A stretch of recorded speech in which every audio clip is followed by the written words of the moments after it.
Laycon's story about his family and some characters he picked from his dad. I chose this randomly.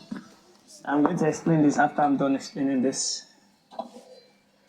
So this painting depicts me in a field, and this thing that looks like chicken claw is supposed to be the hands of my dad stretching above me. So I think I should start by saying, when I think about a hero, I think about my mom first, because she's always there.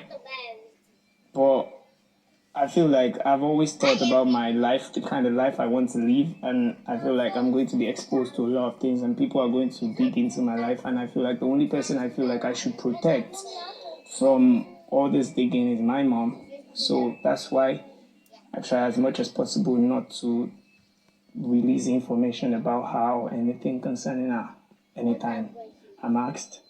So that's what I feel like I should try and protect her from the world, or protect the world from her, or something like that. So I decided in my head that it's mom, yeah, but this time around I need to think for my dad as well, because there's a lot about him that I'm conflicted about, but I still know that I love him, and I know for sure that he loves me 100%, and that's why I still feel like he's still watching over me. My dad, the reason why I'm left-handed is this. When my mom was kind of pregnant with me, he was a police officer. He was a police officer at a point in his life. And there's this thing about him, he does things for people a lot. It's too much. I feel like it's too much, because he does it to the point where it becomes a detriment to him. So I feel like he was at home already. I'm going to tell this a very short story. He was at home already, and he got a call that something was a robbery or something was happening somewhere. But in fact, it was actually a planned thing, and he was supposed to be assassinated.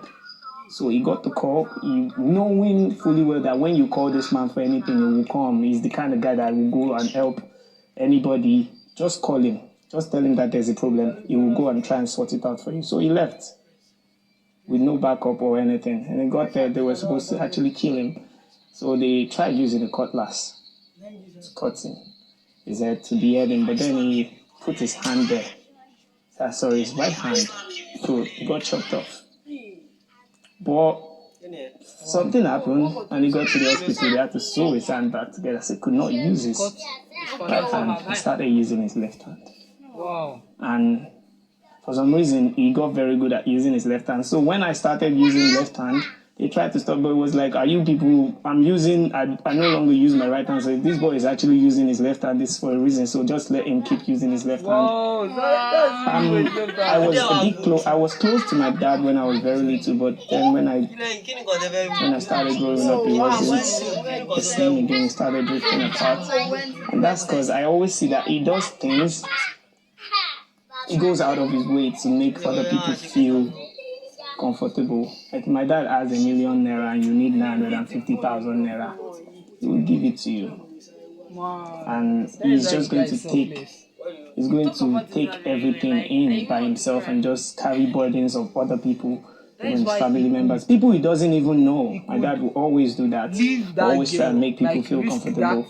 So it got to a point where this thing I'm about to say, I feel like I've never really told many people that much. And I feel like at the point where he was sick, because he's late, at the point where he was sick, knowing that he had to take care of people and he could not bring his own issue and use it to stop the flow of how he's supposed to keep taking care of people. So I feel like he decided not to talk or let anybody know that he was sick. So it got very late, like 2 months before he died, before we found out that he was actually sick, before he spoke about it. And so I feel like that got me in my mind. I'm like, why would you do something like that? Like, yeah, I know that you're supposed to take care of people